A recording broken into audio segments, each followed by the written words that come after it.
नमस्कार, मी प्राध्यापक डॉक्टर विकास खिलारे आपणा सर्वांचं भविष्यवाणी कार्यक्रमामध्ये पुन्हा एकदा स्वागत करतो। आज आपण रवीचं मेष राशीतून होणारे गोचर भ्रमण व त्याची तूळ ते मीन या 6 राशीच्या लोकांना मिळणारी फळे, त्याचबरोबर त्यांचं मासिक भविष्य पाहणार आहात। त्याचबरोबर ह्या रवीच्या गोचरची राजकीय, सामाजिक, सर्वसामान्य काय फळे मिळतील हे मी तुम्हाला ह्या व्हिडिओमध्ये सांगणार आहे। तत्पूर्वी मी तुम्हाला रवीविषयी थोडी बेसिक माहिती देतो। रवीला गोचरीने एका राशीतून दुसऱ्या राशीत जाण्यासाठी 1 महिना लागतो, म्हणजेच रवी हा सर्वसाधारणपणे एका राशीमध्ये 1 महिना राहतो। रवीच्या गोचरचा विचार केला तर रवी गोचरीने जेव्हा आपल्या चंद्र राशीला, ज्या आपल्या स्वतःच्या चंद्र राशीला जेव्हा तो 3रा, 6वा, 10वा आणि 11वा येतो तेव्हा तो अतिशय शुभ फळदायी ठरतो। या उलट ज्यावेळी राशीला रवी हा 4था, 8वा, 12वा येतो तेव्हा तो अशुभ फळदायी किंवा प्रतिकूल फळ देणारा ठरतो। इतर स्थानामध्ये रवी मध्यम फळ देतो। असा हा रवी गोचरीने 14 एप्रिल रोजी मीन या राशीतून आपल्या उच्च राशीमध्ये म्हणजे मेष राशीमध्ये प्रवेश करणार असून तेथे तो 14 मे पर्यंत असणार आहे। म्हणजे 14 एप्रिल ते 14 मे पर्यंत रवीचं गोचर हे मेष या अग्नितत्वाच्या राशीमध्ये आपल्या उच्च राशीमध्ये असणार आहे। मेष या अग्नितत्वाच्या उच्च राशीतील रवी गोचरीने बलवान होत असल्याने हा रवी 14 मे पर्यंत आपल्या कारकत्वातील जोरदार शुभफळ देणार आहे, हे लक्षात घ्या। आपण जर इतर ग्रहगोचर विचार केला तर 6 मे पर्यंत मेष राशीमध्ये रवी एकटा असणार आहे। मात्र 6 मे नंतर रवी बरोबर बुध येणार आहे। 6 मे नंतर 15 मे पर्यंत रवी बुध युती असणार आहे। इतर ग्रहांचा विचार केला तर गुरु हा वृषभ राशीमध्ये 15 मे पर्यंत असणार आहे। त्यानंतर तो राशांतर करणार आहे, मिथुन राशीत जाणार आहे। मंगळ कर्क राशीत गेला आहे, तो नीच राशीमध्ये गेलेला आहे। केतू कन्या राशीमध्ये आणि सगळ्यात मुख्य म्हणजे मीन या राशीमध्ये शनी, शुक्र, राहू, नेपच्यून, बुध असे 5 ग्रह एकत्र आहेत मीन राशीमध्ये। थोडक्यात मीन राशी ही आता गोचरीने बिघडलेली आहे। ज्या राशीच्या लोकांना मीन राशी 4थ्या, 8व्या आणि 12व्या स्थानामध्ये आहे त्या राशीच्या लोकांना हे गोचर खराब जाणार आहे। थोडक्यात गोचरीने मीन राशी दूषित झाले आहे। आणि आपण इतर ग्रहांचा विचार केला तर ग्रहयोगाचा विचार केला तर ह्या रवीचा मंगळाशी केंद्र योग आणि शनी, राहू, केतू यांच्याशी अशुभ योग होत आहे। म्हणजे ही घटना हे योग सुद्धा प्रतिकूल असल्यामुळे काहीतरी विध्वंसक किंवा स्फोटिक सामाजिक राजकीय घटना घडू शकतात। रवीच्या बेसिक माहितीनंतर आपण आता 14 एप्रिल ते 15 मे पर्यंत मेष राशीतील गोचर रवीची जागतिक, सामाजिक तसेच राजकीय किंवा सर्वसामान्य फळे काय मिळतील, काय घटना घडतील या महिन्यामध्ये हे तर मी भाकीत करणार आहे। पहिली गोष्ट लक्षात घ्या की या रवीमुळे, हा मेष राशीतील रवीमुळे मेष या अग्नितत्वाच्या राशीमध्ये अग्नितत्वाचाच ग्रह येत असल्याने या काळामध्ये म्हणजे 14 एप्रिल ते 14 मे या काळात उष्णतेमध्ये प्रचंड मोठी वाढ होण्याची शक्यता राहील। या काळात उष्माघाताचे बळी तुम्हाला गेलेले पाहावयास मिळतील। त्यामुळे सर्वांनीच उन्हापासून आपलं संरक्षण करा, काळजी घ्या। विशेषतः 10 एप्रिल ते 15 मे या काळात उष्णता जास्त वाढण्याची शक्यता राहील। काही जिल्ह्यामध्ये कडक उन्हामुळे उष्माघाताचे बळी गेलेले पाहायला मिळतील किंवा काही जिल्ह्यामध्ये ह्या वर्षी रेकॉर्ड ब्रेक उष्णता किंवा टेम्परेचर वाढलेलं पाहायला मिळेल। दुसरा भाकीत अग्नितत्वाच्या राशीतील रवीचा हा पाप ग्रहाशी म्हणजे आपल्या मंगळाशी अशुभ योग होत असल्यामुळे या काळात मोठे वणवे लागणे किंवा मोठ्या आगीच्या घटना घडणे संभवतं। विशेषतः वाहनांना अचानक आग लागणं या काळात संभवतं। त्यामुळे प्रवास करताना सर्वांनीच काळजी घ्यावी, शक्यतो प्रवास टाळणे योग्य राहील। रवी मंगळ केंद्र योगामुळे काही ठिकाणी मोठे वाहन अपघात होतील आणि इतर गोष्टी विचार म्हणजे आगीच्या घटना किंवा अपघात होणं या काळात संभवतं। राजकारणी लोकांचा विचार केला तर हा काळ राजकारणी लोक व सत्ताधारी पक्षासाठी प्रतिकूल जाणार आहे। पक्षांतर्गत कलह, बंडखोरी, पक्षांतर यामुळे सर्वच पक्षांना त्रास होणार आहे। काही हिंसक घटनेमुळे किंवा नैसर्गिक अशुभ घटनेमुळे सरकारच्या तिजोरीवर बोजा पडणार आहे। सरकारची डोकेदुखी या काळामध्ये वाढण्याची शक्यता राहील। थोडक्यात 15 मे पर्यंतचा काळ काहीसा स्फोटक आणि विध्वंसक जायला असं दिसतं। रवीच्या या बेसिक माहितीनंतर आता आपण तूळ ते मीन या 6 राशीच्या लोकांना हे रवीचं गोचर किंवा हा महिना, हा मासिक महिना कसा जाईल हे तर मी तुम्हाला मासिक भविष्य सर्व ग्रहांच्या गोचरीचा विचार करून सांगणार आहे। आता मी सुरू करतो। ज्या पहिली रास म्हणजे तूळ रास, या व्हिडिओमधली पहिली रास तूळ रास। तूळ राशीच्या सप्तम स्थानातून होणारं रवीचं गोचर 14 एप्रिल ते 14 मे 25 पर्यंत या राशीच्या लोकांना मानसिक आणि वैवाहिक बाबतीत थोडंसं त्रासदायक जाईल। या काळात पती पत्नीमध्ये मतभेद आणि वाद वाढण्याची शक्यता राहील। या काळात जोडीदाराचं वर्चस्व राहील, शक्यतो वाद टाळावेत आणि माघार घ्यावी। सगळ्यात मुख्य म्हणजे लाभेश होऊन रवी हा सप्तमात येत असल्याने काहींना जोडीदाराकडून मोठे आर्थिक लाभ होणं संभव होतं। या रवीमुळे मात्र आरोग्यामध्ये रोगामध्ये वाढ होण्याची शक्यता राहील, का तर षष्ठातून अनेक ग्रहांचं गोचर सुरू असताना सप्तमातलं रवीचं गोचर हे आरोग्य बिघडवणार असतं। तेव्हा आरोग्याची काळजी घ्या, रोगामध्ये वाढ होईल। स्वतःच्या आरोग्याबरोबर मुलांचं आणि जोडीदाराचं आरोग्य या काळात बिघडण्याची शक्यता राहील। यासाठी या लोकांनी आरोग्याची काळजी घ्यावी।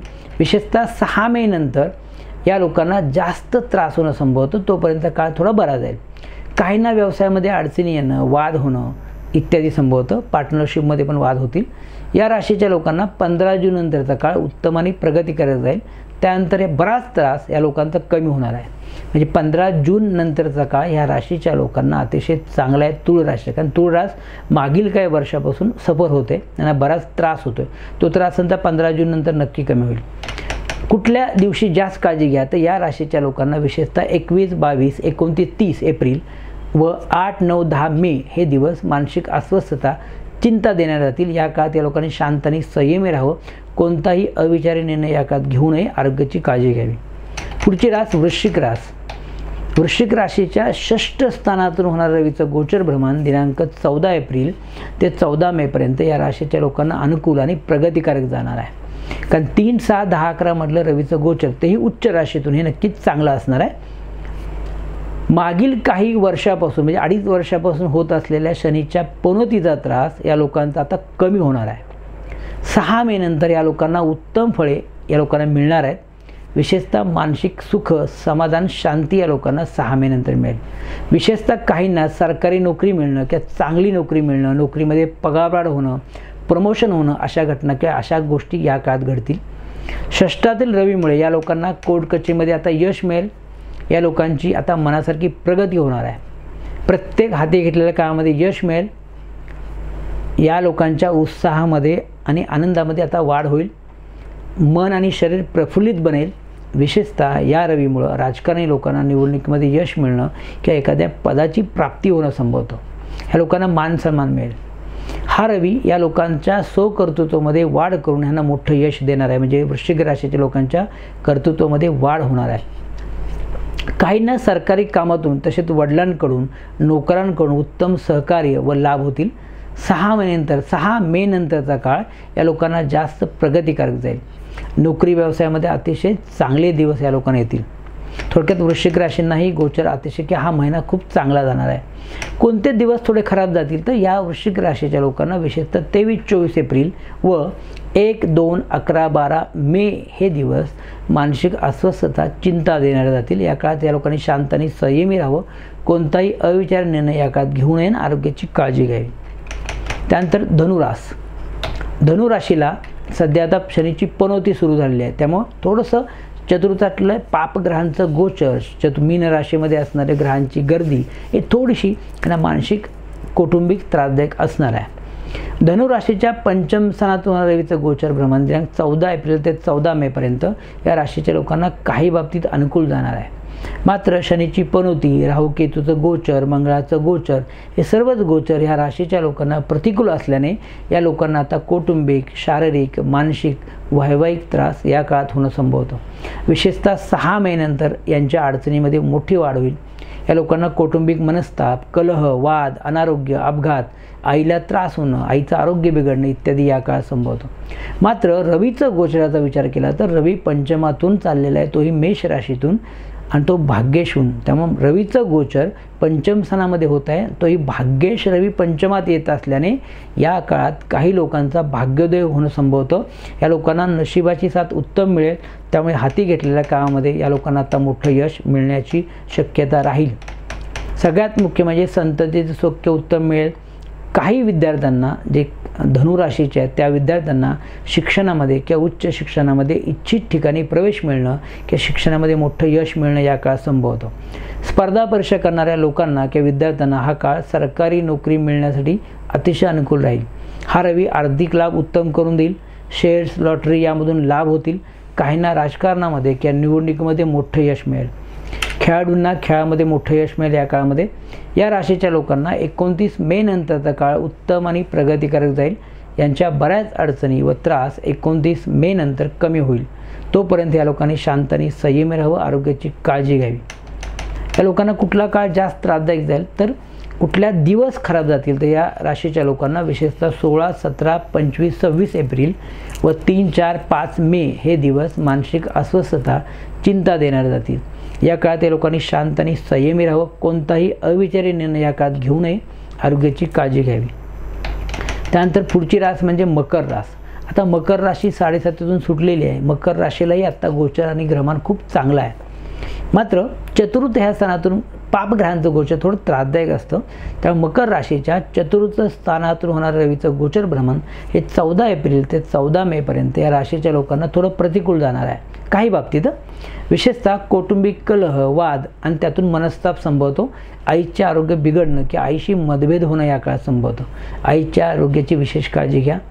चतुर्थात रवी मात्र हा बलवान म्हणजे उच्च राशीतच येत असल्यामुळे आणि बाकीचं ग्रहगोचर या लोकांना अतिशय उत्तम आणि शुभफलदायी असल्यामुळे काही लोकांना सरकारी नोकरी लागणं किंवा नोकरीमध्ये प्रमोशन होणं किंवा सरकारी वाहन, सरकारी वास्तू मिळण्याची शक्यता राहील. सरकारी कामातून भरपूर लाभ होतील. काहींना स्थावर इस्टेट, वाहन, वास्तू यांची प्राप्ती या काळात होणं संभवतं. मात्र चतुर्थातील मंगळाच्या गोचरीमुळे सप्तमातील मंगळाच्या गोचरीमुळे वैवाहिक जीवनामध्ये कलह, कटकटी, वाद ह्या लोकांचे राहतील. 6 मे नंतर कौटुंबिक मानसिक त्रास होणं जास्त संभवतं. तोपर्यंत काहींना लांबचे प्रवास, परदेश गमन, ट्रिप होणं संभवतं. 6 मे नंतर या लोकांनी जास्त काळजी घेणं गरजेचं आहे. कोणते दिवस खराब जातील तर मकर राशीच्या लोकांना विशेषतः 19, 20, 27, 28 एप्रिल व 6, 7 मे हे दिवस मानसिक अस्वस्थता, चिंता देणारे जातील. या काळात या लोकांनी शांत आणि संयमी राहावं, कोणताही अविचारी निर्णय या काळात घेऊ नये, आरोग्याची काळजी घ्यावी. पुढची रास म्हणजे कुंभ रास. आता कुंभ राशीसुद्धा मागील काही वर्षापासून 7.5 ग्रस्त होते. त्यांच्याशी आनंदाची गोष्ट म्हणजे शनीचं गोचर आता 29 मार्चला झालेलं आहे.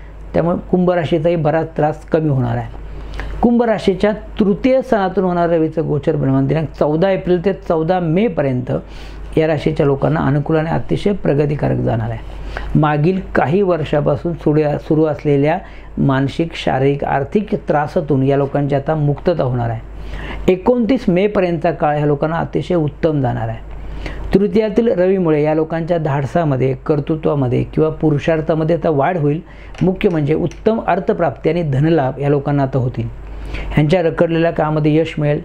या रवीमुळे सरकारी कामामध्ये काही लोकांना यश मिळणं, शत्रू नाश होणं, कोर्ट कचेरीमध्ये मोठं यश मिळणं संभवतं. काहींच्या आरोग्यामध्ये आता उत्तम सुधारणा होईल. काहींना या रवीमुळे लांबचे प्रवास, ट्रिप, स्थलांतर इत्यादी संभवतं व या प्रवासातून लाभही या लोकांना होतील. राजकारणी लोकांचा विचार केला तर हा रवी काहींना निवडणुकीमध्ये यश देऊन मान सन्मान, प्रतिष्ठा किंवा एखादं पद देईल. एकंदरीत याही राशीच्या लोकांना हे गोचर उत्तम आणि लाभदायक जाणार आहे. कुठल्या दिवशी या लोकांनी काळजी घ्यावी तर कुंभ राशीच्या लोकांना विशेषतः 21, 22, 29, 30 एप्रिल व 8, 9, 10 मे हे दिवस मानसिक अस्वस्थता, चिंता देणारे जातील. या काळात या लोकांनी शांत आणि संयमी राहावं, कोणताही अविचारी निर्णय या काळात घेऊ नये आणि आरोग्याची काळजी घ्यावी.